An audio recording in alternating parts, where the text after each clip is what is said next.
Students, आज का हमारा टॉपिक है super profit method. Last video में मैंने आपको गुडविल निकालने के लिए एवरेज प्रॉफिट मेथड के बारे में आपको बताया था। उसी सीक्वेंस में आज हम सेकंड मेथड स्टार्ट करेंगे, जिसको बोलते हैं super profit method. Super profit method में गुडविल निकालने के लिए जो फॉर्मूले यूज़ किए जाते हैं वो इस तरह से हैं। गुडविल निकालने के लिए यहाँ पर यूज़ किया जाएगा super profit into number of years of purchase. तो यहाँ पर आपको जो है ये सुपर प्रॉफिट जो एलिमेंट है इसके बारे में जानना है, ये कैलकुलेट करना है। Number of year of purchase बिल्कुल वैसे ही दिए हुए होंगे जैसे आपको एवरेज प्रॉफिट मेथड में मैंने आपको बताया था दिए होते हैं, जिनके बेसिस पर हम गुडविल निकालते हैं। कितने साल के बेसिस पर हम गुडविल निकालना चाह रहे हैं, वो number of year of purchase आपको क्वेश्चन में वो देगा। तो सुपर प्रॉफिट क्या है ये जानना ज़रूरी है। तो सुपर प्रॉफिट जो है वो किसी भी फर्म की जो एक्स्ट्रा अर्निंग कैपेसिटी है ये इसको इंडिकेट करता है।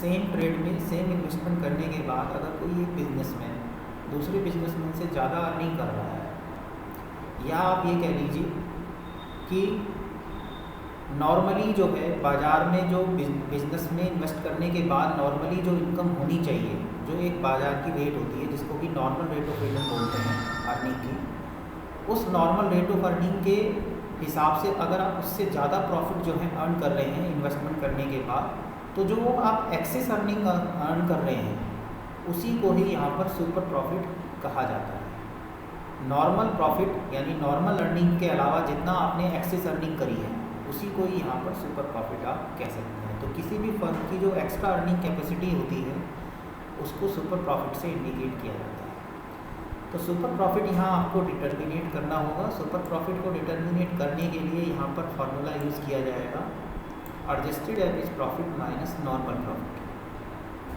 यानी जो प्रॉफिट आपने पास्ट ईयर्स में जो है अर्न किए हैं उनका एवरेज लेकर के उसमें से जो नॉर्मल प्रॉफिट आपकी जो है नॉर्मल कैपेसिटी के हिसाब से आपको जो प्रॉफिट होना चाहिए था वो उसमें से माइनस करके देखा जाएगा कि आपने उसके एक्सेस में कितना ज़्यादा जो है अर्न किया है। तो वही आपकी जो है यहाँ पर सुपर प्रॉफिट माना जाएगा। इसके बाद नेक्स्ट थिंग आती है इसमें नॉर्मल प्रॉफिट। ये नॉर्मल प्रॉफिट जो होता है ये कैसे निकालते हैं, तो नॉर्मल प्रॉफिट निकालने के लिए फॉर्मूला यूज़ किया जाएगा average capital employed into normal rate of return on average capital employed. यानी जो आपकी एवरेज कैपिटल एम्प्लॉयड होगी बिजनेस में एम्प्लॉयड होगी, जितनी आपकी कैपिटल वहाँ पर इस समय लगी हुई है, उसकी नॉर्मल रेट ऑफ रिटर्न में से जो अमाउंट आएगी वही यहाँ पर जो है नॉर्मल प्रॉफिट मानी जाएगी।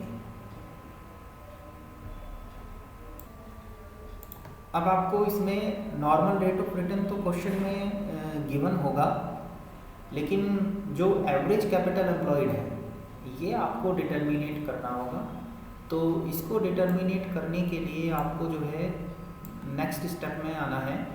तो नेक्स्ट स्टेप में आते हैं average capital employed.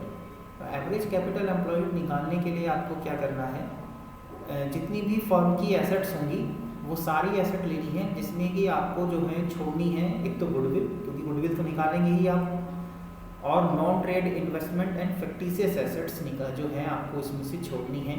Fictitious assets में आती हैं जैसे प्रीलिमिनरी एक्सपेंसेस, P&L अकाउंट का डेबिट बैलेंस, या जो discount on issue of shares या डिवेंचर्स, जो कुछ एक्स एक्सपेंसेस होते हैं जिनको राइट ऑफ करने के लिए हम जो है एसेट साइड में शो कर देते हैं, टाइम टू टाइम बाद में उसमें से निकाल के अमाउंट राइट ऑफ करते रहते हैं। तो ऐसे डेफर्ड जो एक्सपेंडिचर होते हैं, रिमेम्बर एक्सपेंडिचर होते हैं, प्रीलिमिनरी एक्सपेंसेस होती हैं, या जो नॉन ट्रेड इन्वेस्टमेंट्स होती हैं, वो सब आपको जो है इसमें नहीं लेनी है। और एक बात और ध्यान रखनी है कि ये जितनी भी एसेट्स आप लेंगे इनकी रीवैल्यूएशन जो प्राइस है वो आपको यहाँ पर लेने हैं। यानी इन सभी एसेट्स की एक बार रीवैल्यूएशन की जाएगी कि ये आज के टाइम में एट प्रेजेंट जब आप गुडविल निकाल रहे हैं तो उनकी वैल्यू क्या है, और उस रीएडजस्टेड वैल्यू को ही आपको यहाँ पर एसेट्स की लेनी है। उसके बाद इसमें से आप माइनस कर देंगे आउटसाइड लायबिलिटीज़। आउटसाइड लायबिलिटीज़ में यहाँ पर आता है जो लायबिलिटीज़ जो हैं फर्म के बाहर जो है आपको पे करनी होती हैं, फर्म से बाहर जो है आपको उनका पेमेंट करना होता है। जैसे फॉर एग्जांपल डिवेंचर्स हैं या क्रेडिटर्स हैं, बैंक लोन हैं, यानी जिनका पेमेंट बाहर करना है, मतलब फर्म से बाहर। देखिए लायबिलिटीज़ में दो चीज़ें इंक्लूड होती हैं, एक तो इंटरनल लायबिलिटीज़ और एक एक्सटर्नल लायबिलिटीज़, जिसको कि हम आउटसाइड लायबिलिटीज़ भी बोलते हैं। इंटरनल लायबिलिटीज़ में आती हैं जैसे फर्म के ऑनर की कैपिटल हो गई या जनरल रिजर्व हो गई, P&L अकाउंट हो गया, जो फर्म के ऑनर्स के हैं, रिजर्व हैं या प्रॉफिट हैं या उनकी कैपिटल है, वो इंटरनल लायबिलिटी होती हैं फर्म की। और जो पेमेंट हमें फर्म से बाहर के एक्सटर्नल पार्टीज़ को करने होते हैं, वो सब जो होती हैं एक्सटर्नल लायबिलिटीज़ होती हैं। तो यहाँ पर आपको जो है आउटसाइड लायबिलिटी यानी एक्सटर्नल लायबिलिटीज़ जो हैं वो लेस करनी है। और साथ ही साथ यहाँ पर आपको जो है इसमें माइनस करना है 1/2 of profit of the year. जिस साल आप गुडविल निकाल रहे हैं उस साल का जो प्रॉफिट होगा उसका 1.5 जो है आपको यहाँ पर वो भी लेस करना है। ये दोनों चीज़ें जब आप लेस कर देंगे तो आपके एवरेज कैपिटल एम्प्लॉयड जो है वो आ जाएगा। तो एवरेज कैपिटल एम्प्लॉयड जो है वो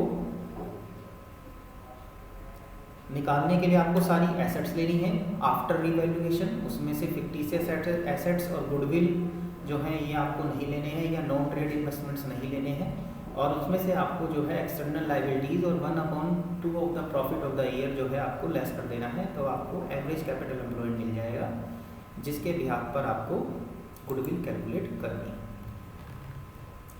ये तो हो गया सुपर प्रॉफिट मेथड। अब इसके बाद नेक्स्ट आता है इसमें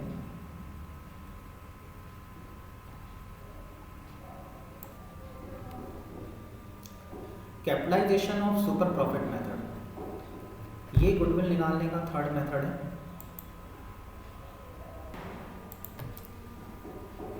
इसको बोलते हैं capitalization of super profit method. इसमें जो सुपर प्रॉफिट होता है उसके through capitalized value of business जो है कैलकुलेट की जाती है, और उसी बेसिस पर गुडविल जो है कैलकुलेट की जाती है। तो इसके लिए आपको क्या करना है, सुपर प्रॉफिट जो आपको मैंने अभी बताया है सुपर प्रॉफिट मेथड, बिल्कुल उसी उसी स्टेप जो है सारे वही फॉलो करने हैं, उसी के थ्रू निकलेगा। और सुपर प्रॉफिट निकालने के बाद आपको परचेज ईयर में मल्टीप्लाई ना करके, यहाँ पर बस वही स्टेप चेंज है, परचेज ईयर में मल्टीप्लाई ना करके into 100 upon normal rate of return करना है। तो इससे क्या होगा कि बिजनेस की जो कैपिटलाइज्ड वैल्यू है वो निकल जाएगी, और इसके बेसिस पर हम गुडविल निकाल सकते हैं। इसके बाद नेक्स्ट मेथड आता है इसमें annuity of the super profit method. देखिए इन सब मेथड में बेसिस जो रहेगा वो सुपर प्रॉफिट ही रहेगा। सुपर प्रॉफिट तो आपको निकालना ही निकालना है। उसके बाद में गुडविल निकालने का जो स्टेप है वो चेंज है। सुपर प्रॉफिट मेथड में वहाँ पर परचेज ईयर में मल्टीप्लाई होती है। Capitalization of super profit method में आपको यहाँ पर नॉर्मल रेट ऑफ रिटर्न से गुडविल निकालनी है। और annuity of the super profit method में आपको क्या होता है कि क्वेश्चन में एन्युटी फैक्टर दिया हुआ होता है। एन्युटी फैक्टर जो है वो एन्युटी वैल्यू टेबल से निकाला जाता है, और एन्युटी फैक्टर जो है वो रिप्रेजेंट करता है गुडविल की जो एक्चुअल अमाउंट है आने वाले साल में होनी चाहिए, ये उसकी जो है बिल्कुल करेक्ट मैथमेटिकली कैलकुलेशन जो है वो बताता है। तो इसीलिए गुडविल निकालने के लिए अगर हम साइंटिफिक मेथड की बात करें तो वहाँ पर सबसे ज़्यादा जो है साइंटिफिक मेथड जो है एन्युटी फैक्टर को ही माना गया है। तो एन्युटी फैक्टर जो है आपको क्वेश्चन में आपको गिवन होगा या टेबल से आप ले लेंगे, और उस फैक्टर को लेने के बाद आपको सुपर प्रॉफिट में उसकी मल्टीप्लाई करनी है।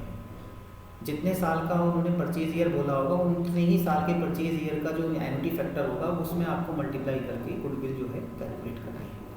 तो इसके लिए आपको सिंपल क्या करना है, सुपर प्रॉफिट जो आप निकालेंगे पहले वाले स्टेप से ही बिल्कुल, और उसके बाद एन्युटी फैक्टर इसमें मल्टीप्लाई करना है। तो इस तरह से ये गुडविल निकालने की मेथड्स हैं।